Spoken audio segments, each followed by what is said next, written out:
Halo, Assalamualaikum warahmatullahi wabarakatuh. Rekan Pembangunan Aceh, apa kabar? Hari ini saya hadir lagi untuk Anda semuanya. Dan narasumber saya udah berganti deh ya. Kalau tadi saya ditemani oleh Bapak Frankie dan juga Bapak Dadek, kali ini sudah ada yang seger-seger gitu ya. Kita sapa terlebih dahulu. Halo, Assalamualaikum untuk Pak Wawan Gunawan dan juga Bapak Dedek Hadi. Waalaikumsalam. Waalaikumsalam. Sehat ya? Masih aman? Jantungnya aman? Aman. Ya, Sebelum tadi ke podcast Bacerit, Bapak Da bercerita. Tadi sebelumnya kemana aja sih udah? Ada kegiatan begitu? Ya, kita kebetulan hari ini bersama dengan kawan-kawan di Bapeda dan didukung oleh kawan-kawan dari Dirjen Pengendalian Perubahan Iklim mengadakan acara workshop untuk bagaimana kita mempersiapkan infrastruktur untuk REDD yang sebagaimana dibahas di tema pertama. Baik. Dan ini juga kita sekaligus juga meningkatkan kapasitas di level subnasional Aceh untuk bisa memenuhi dan menempuh kira-kira apa-apa yang dibutuhkan untuk bisa mengakses ke sana kira-kira. Oke, berarti selaras dong dengan pembahasan kita hari ini ya? Tepat sekali. Baik, terima kasih banyak untuk Pak Wawan Gunawan.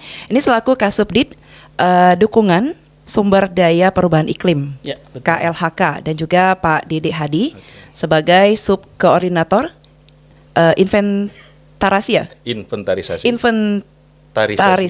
Oke, mohon maaf belibet sekali ya. Dan perencanaan hutan DLHK Aceh. Iya, baik. Ya, rekan pembangunan, kita tadi seperti yang sudah terbahas di segmen pertama di sebelumnya tentang bagaimana kita bisa menjaga hutan, bagaimana kita bisa mengurangi emisi karbonnya sendiri. Dan ternyata saya baru tahu, itu ternyata ada bentuk seperti bayar pembayaran gitu ya. Ada bisnis di situ. Nah, tapi memang ini luar biasa sekali. Tadi sebelumnya juga sudah dengan Pak Frankie, di mana beliau berkunjung dengan tim ke Kalimantan Timur. Kemudian melihat apa yang bisa Aceh lakukan begitu. Kita hari ini akan membahas tentang REDD Plus. Ya, kalau boleh nanti agak-agak susah nih kalau saya yang jelasin ya. REDD ini Rakan Pembangunan adalah langkah-langkah yang didesain untuk menggunakan insentif keuangan untuk mengurangi emisi dari rumah kaca, dari deforestasi dan degradasi hutan. Betul ya? Betul. Terhafal akhirnya ya. Seperti saya cocok untuk ke sana. Baik, saya ke Pak Wawan dulu Pak. Kita kan melihat bahwasanya banyak sekali yang membuat orang berubah tentang hutannya sendiri, pandangannya sendiri. Aceh punya hutan tuh luar biasa banyak banget. Tapi terkadang si masyarakat ini yang nggak aware terhadap kelestarian hutan tersebut. Nah, jika melihat dari substansi yang ada nih, Pak Wawan, sebenarnya kita bisa dijelaskan nggak sih tentang skema pendanaan? Karena tadi kita berbicara tentang bisnis, ada payment di situ. Nah, skema pendanaan terhadap REDD Plus ini sendiri, Pak Wawan, silakan. Ya, baik, terima kasih. Jadi memang sebelum ke sana mungkin sedikit ingin menjelaskan ya, Pak Dede. Dan Bapak Ibu. Jadi terkait RED Plus ini memang dari namanya saja kan pengurangan emisi ya. Dari deforestasi, degradasi hutan dan 3 plusnya yang lain itu, yang Sustainable Management of Forest, Conservation dan juga Enhancement of Forest Carbon Stock. Nah, terkait itu memang RED Plus ini merupakan salah satu aksi mitigasi di sektor kehutanan yang memiliki kontribusi terbesar sesungguhnya di dalam penurunan NDC kita. Nah, jadi ketika kita berbicara pengurangan emisi gas rumah kaca, tujuannya kita harus ingat bahwa itu adalah untuk pencapaian NDC. Karena memang semua effort kita adalah pertama kita tujukan dulu untuk memenuhi NDC. Nah, setelah itu baru kita ke hal yang lain. Nah, terkait tadi skema pendanaan RED Plus, memang untuk pendanaan RED Plus ini sangat seksi sekali, Mbak ya, karena banyak negara di tempat lain atau juga mungkin multi pendanaan ingin mendanai sebetulnya terkait RED Plus yang ada di Indonesia, karena kita kan salah satu dari 3 negara yang terluas ya selain Brazil dan Kongo, sehingga memang Indonesia ini cukup seksi bagi negara-negara, terutama negara-negara donor yang ingin membiayai. Nah, untuk saat ini memang yang sudah nyata di dalam memberikan pendanaan itu kan ada 3 ya yang sekarang. Yang tadi mungkin Pak Franky sudah menjelaskan terkait FCPF yang di Kalimantan Timur, kemudian BioCF mungkin yang di Jambi yang sudah ada nyata pendanaannya. Jadi memang enggak hayalan lagi, memang barangnya sudah ada. Memang sudah ada. Sudah terjadi. Dan juga yang ketiga itu adalah terkait dengan yang GCF, Green Climate Fund. Yang kita menerima 103,8 juta US dollar ya. Nah, memang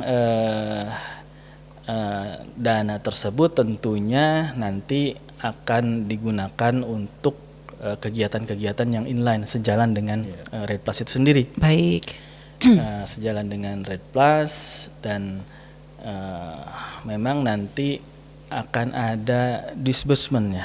Artinya mungkin bagi provinsi-provinsi yang telah berkontribusi akan memperoleh pendanaan tersebut.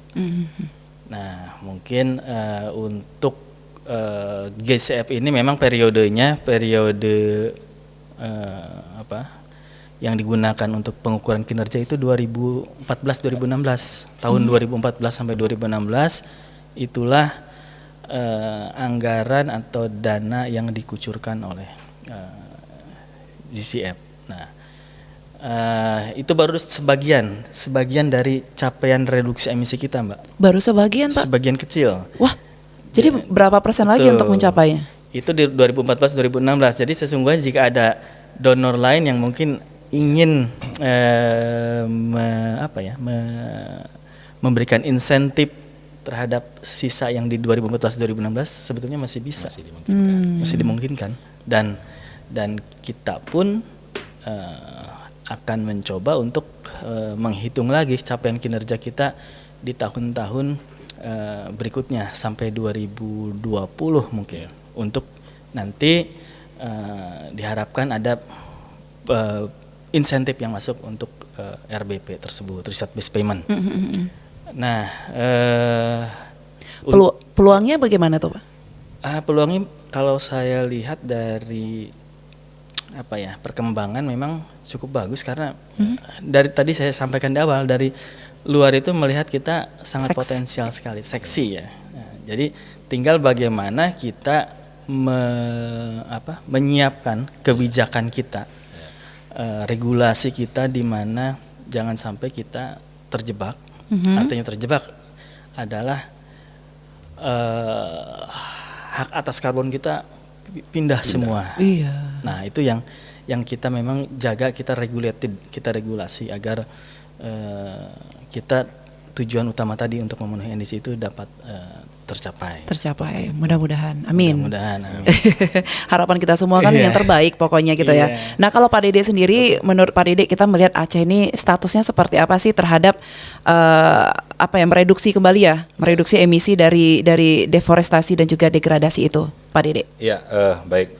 Aceh ini memiliki sekitar 3,5 juta hektar kawasan hutan, dan juga menurut catatan dari Kementerian Lingkungan dan Kehutanan bahwa Aceh juga merupakan provinsi di regional Pulau Sumatera yang hari ini masih memiliki tutupan hutan paling baik, di mana juga ada 4 spesies kunci sebagai salah satu indikator utama yang hidup di dalam hutan Aceh sebagai habitat alaminya. Betul. Ini juga menjadi pertanda bahwa hutan Aceh masih cukup lebih baik. Bukan berarti hutan Aceh itu tidak menghadapi masalah di lapangan.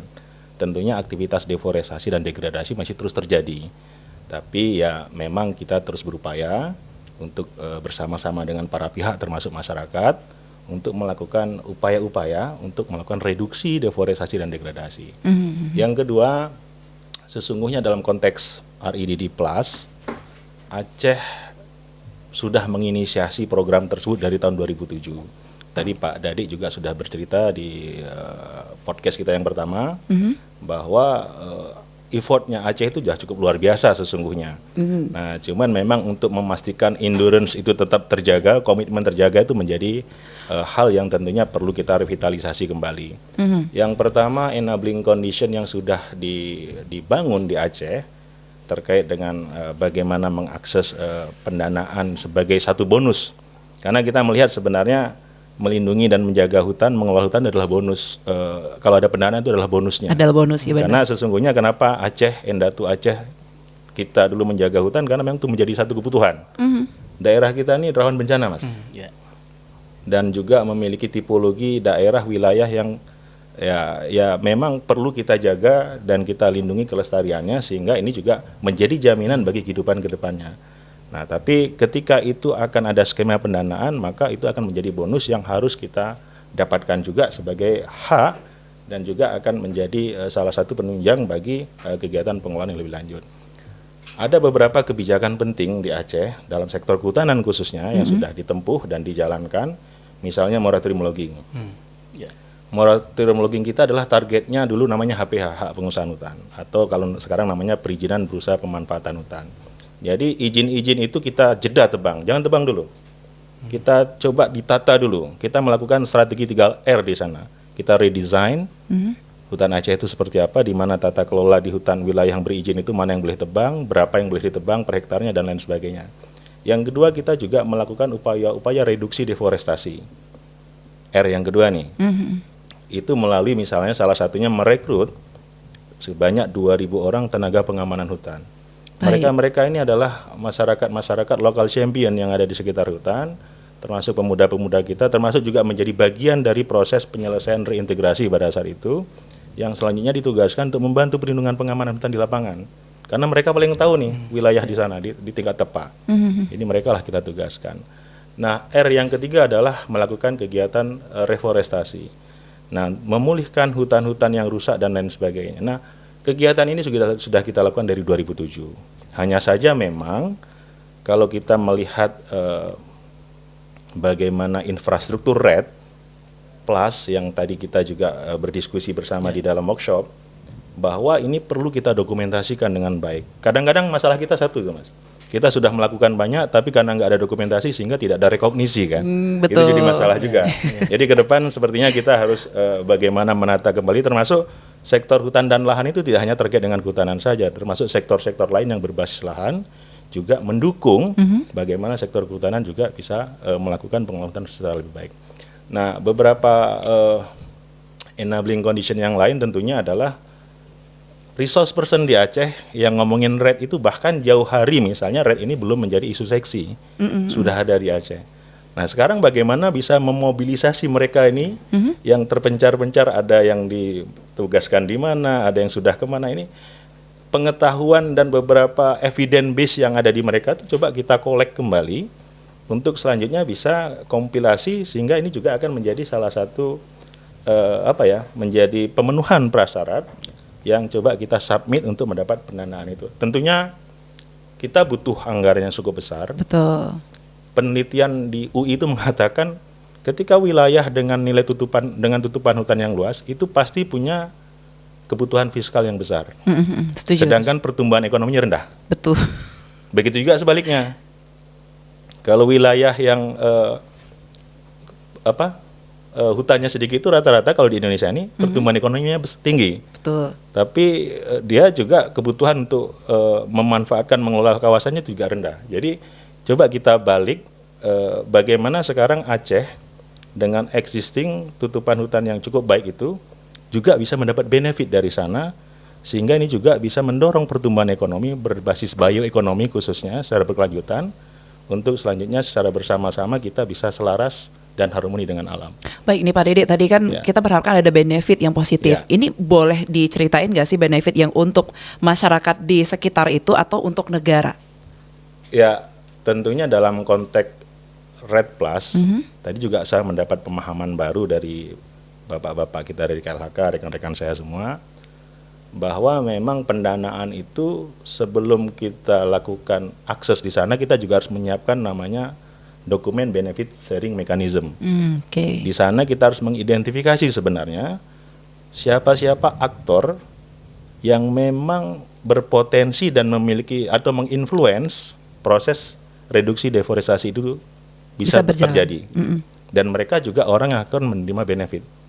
Jadi termasuk anak-anak muda, akademisi, bahkan mungkin pelaku-pelaku yang lain yang juga memiliki interest terhadap isu-isu terkait dengan lingkungan hidup dan kehutanan juga akan berpotensi menerima manfaat, terutama masyarakat, lebih penting lagi yang ada di sekitar hutan. Betul, karena juga mereka merasakan juga akibat dengan adanya hutan yang terjaga ataupun tidak. Persis, nah, saya terakhir nih ke Pak Wawan. Pak Wawan tadi menarik sekali yang bagaimana redesign ya. Jika ada hutan yang seperti apa ya istilahnya penebangan hutan secara liar, apakah ini juga merubah wajah hutan secara redesign-nya sendiri, Pak Wawan? Terakhir nih. Ya tentu saja ya, kalau ada penebangan hutan secara liar kan otomatis itu akan menimbulkan emisi ya. Ya itu dia maksudnya. Terjadilah deforestasi ya kalau dia sampai habis semua, atau degradasi hutan kalau hanya beberapa pohon mungkin. Nah itu memang akan berdampak pada meningkatnya emisi, sehingga kinerja REDD+ otomatis akan turun kan. Betul. Nah, oleh karena itulah mungkin rekan-rekan di Aceh semua menghimbau nih agar tolonglah jaga hutan ya. Tidak hanya untuk kita di masa sekarang, tapi untuk generasi kita di masa yang depan. Akan datang. Dan kalaupun ada insentif, anggaplah itu sebagai bonus ya. Anggaplah sebagai bonus. Bener. Jangan kita langsung ngejar, oh itu ada insentifnya. Jadi jangan hanya kerja cuma gara-gara dibayar gitu ya. Tapi bekerja dari hati, dan kalau memang ada insentif yang terbayar adalah bonus. Adalah bonus. Baik. Ya, dan juga mungkin terkait capaian kinerja REDD+ nasional kan tentunya akibat dari partisipasi kontribusi dari semua provinsi yang ada. Baik. Sehingga kami pun ketika ada pendanaan masuk tentunya akan dipikirkan juga bagaimana untuk bisa mendistribusikan secara adil dan merata ya. Adil itu ya nanti kita akan tentukan kriterianya. Seperti yang GCF ini, anggaran Green Climate Fund ini tentunya kita sedang kaji untuk apa saja nanti yang bisa disalurkan, seperti itu sih. Jadi mungkin itu ya, semoga bisa berjalan lancar lah. Amin. Terima kasih Pak Dede. Harapannya dong agar kedepannya Aceh bisa ini lebih baik lagi dalam merecovery lagi ya hutan-hutan yang sudah sakit begitu. Tentunya kita di Aceh, lagi-lagi saya sampaikan bahwa menjaga dan melindungi hutan, mengelola hutan adalah kebutuhan bagi masyarakat Aceh untuk kehidupan kita yang lebih baik di masa mendatang. Tapi kita juga berharap ada dukungan dari pemerintah dari berbagai pihak, termasuk melalui KLHK, untuk kami di Aceh untuk tetap bisa maintenance komitmen tersebut dari masyarakat, dari seluruh pihak, dari stakeholder tentang bagaimana mengelola hutan secara lebih baik. Jadi meskipun bonus, tapi ini juga menjadi satu kebutuhan bagi kita untuk terus memainten dan memperbaiki tata kelola sektor kehutanan yang lebih baik. Demikian. Keren sekali, luar biasa.